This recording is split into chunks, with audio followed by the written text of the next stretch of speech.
Okay, magandang araw po sa inyong lahat.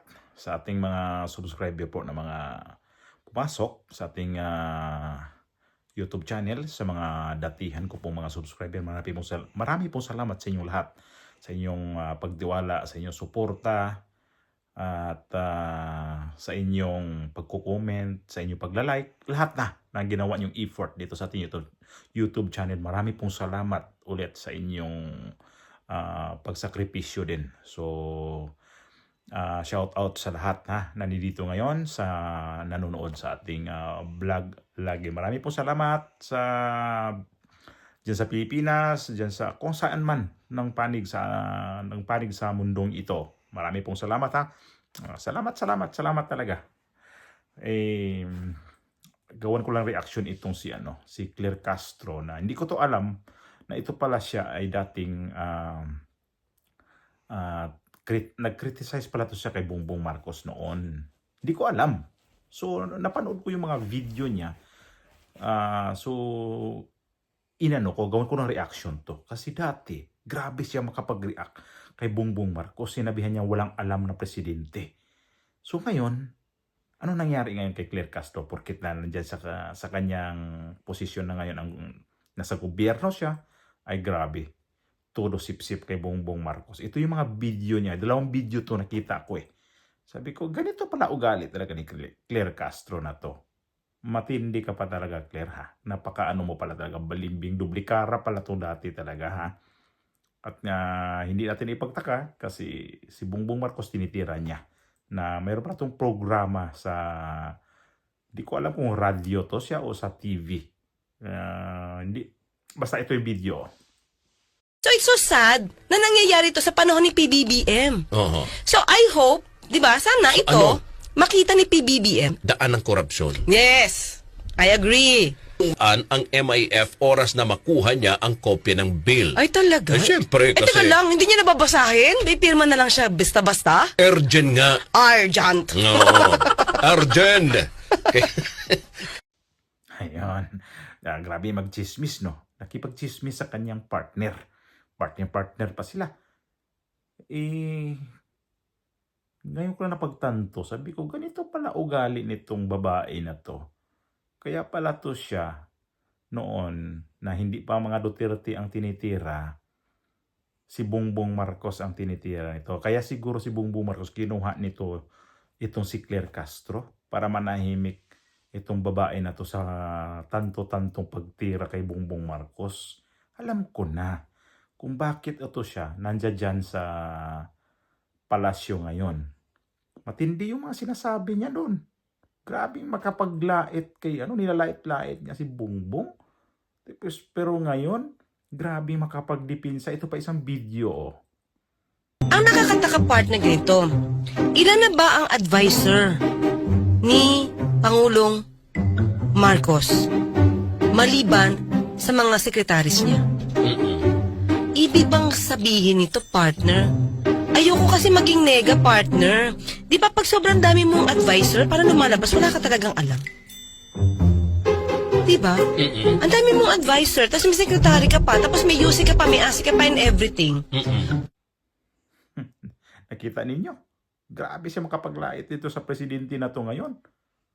Kung issue ang pag-uusapan, halos sakluban sa kanyang pagmumukha ni Claire Castro itong si Bongbong Marcos. Di bale siya gawing punching bag sa mga tao na umaatake sa mga sinasabi ni Bongbong Marcos, pero di bale sa kanya sinasalag niya lahat to. Wala siyang pakialam, pero noon grabe pala, no? Ngayon ko lang alam na grabe ka pala, Claire ha. Wag ganun.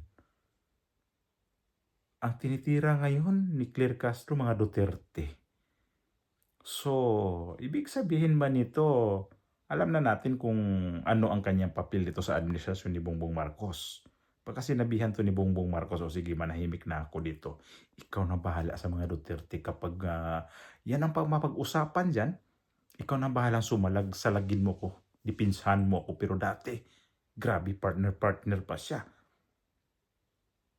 Mga sinasabi niya na may mga secretary pa siya.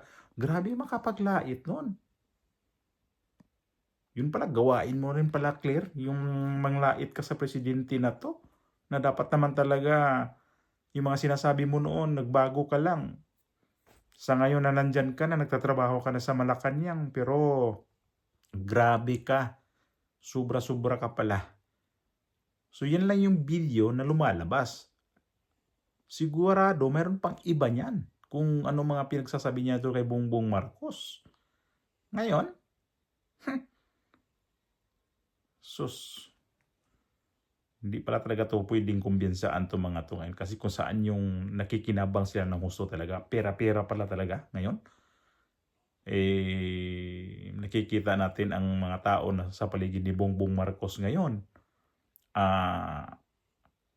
Puro pera ang inaano nila yan dyan. Ang kanilang ginawang para dipinsaan lang itong presidente na to. Napansin naman natin kung anong pinapairal ngayon sa gobyernong ito. Pera-pera lahat ha.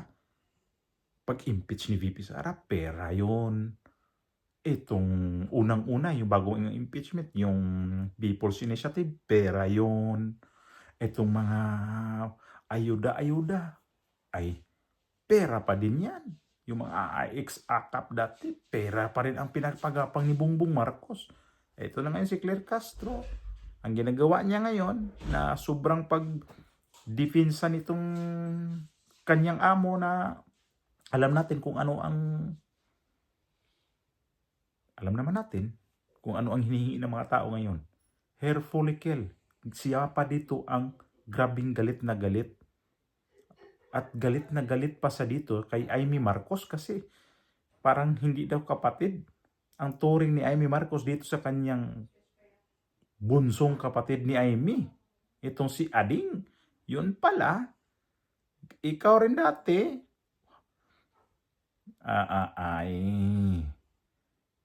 Sa inyong opinion nga nito,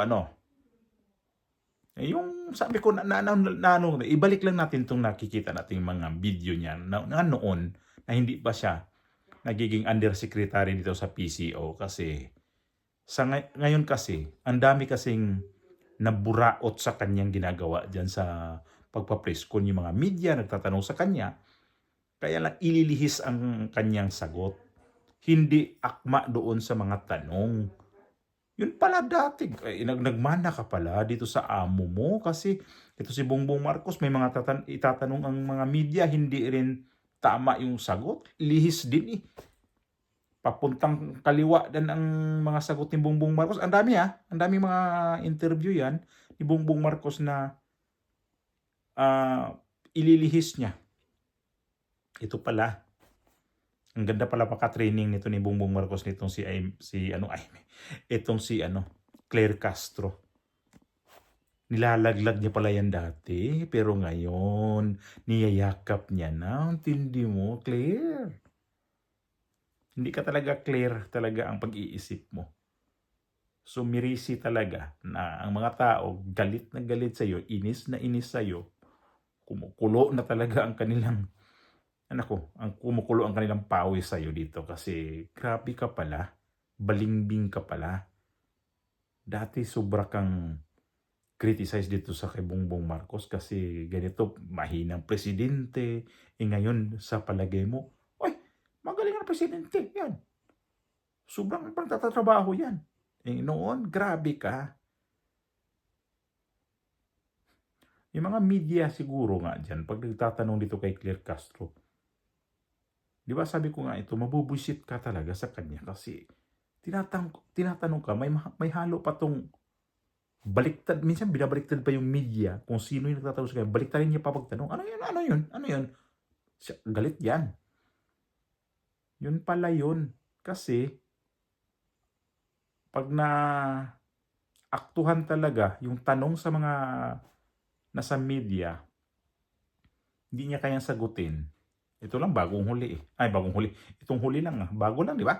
Yung may tinanong ang reporter ng GMA7 na hindi niya sinagot. Patungkol dito yung si Jojo Cades na chief of staff ba to o ano bang position nito kay Bongbong Marcos. Hindi niya sinagot yun. Yun pala. Dahil ito pala yung noon kasi, alam niya na to na may pagkahina talaga si Bongbong Marcos na pagkatao. Kasi dati kinikriticize niya eh. Ginawa niyang topic sa kanyang programa. I think yun radio station nyo yan. Ginawa niyang topic. Yun pala. Alam na natin. So, sinong pwedeng ngayon dito sa mga katauhan ni Bongbong Marcos?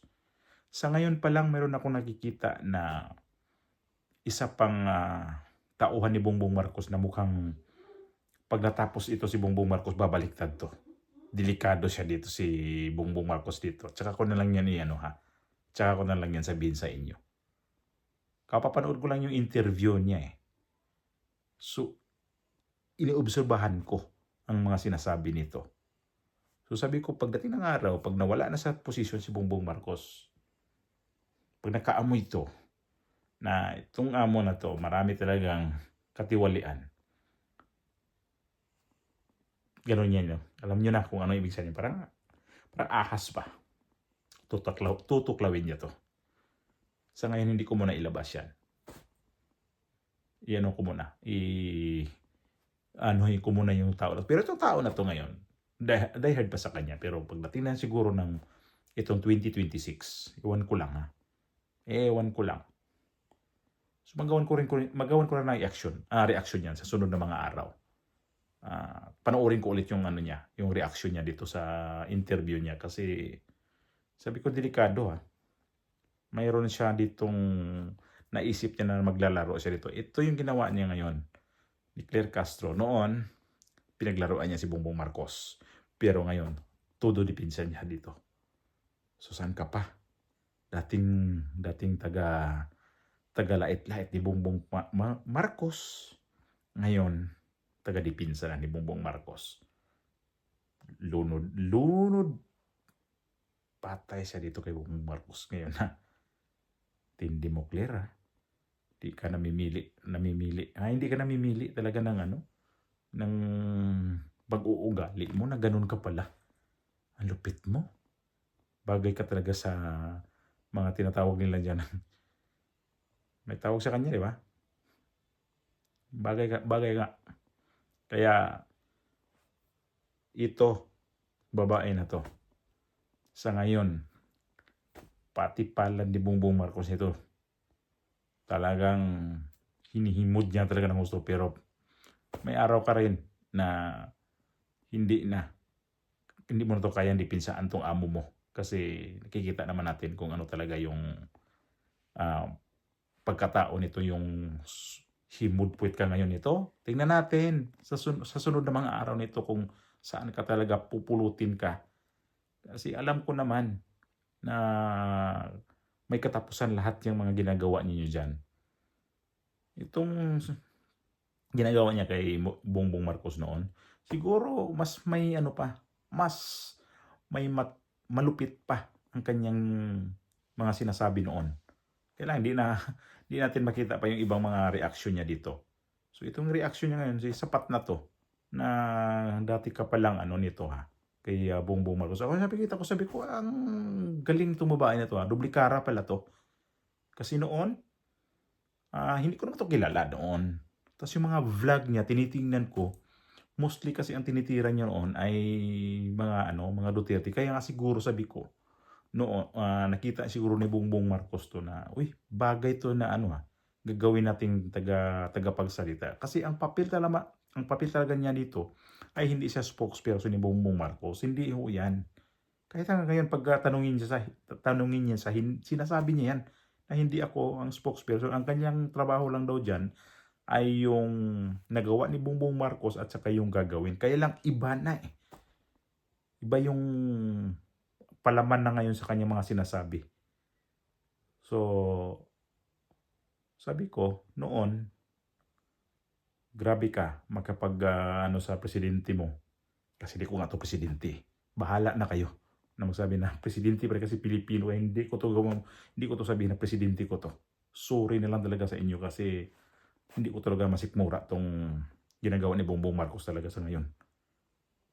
Imagine mo ang daming palpak nito pero hindi niya umaamin na palpak na siya. At alam ni Claire Castro na itong presidente niya kinakampihan ngayon, grabing palpak noon. At ngayon ang mga palpak, siya pa mismo ang nagtatakip nito. San ka pa?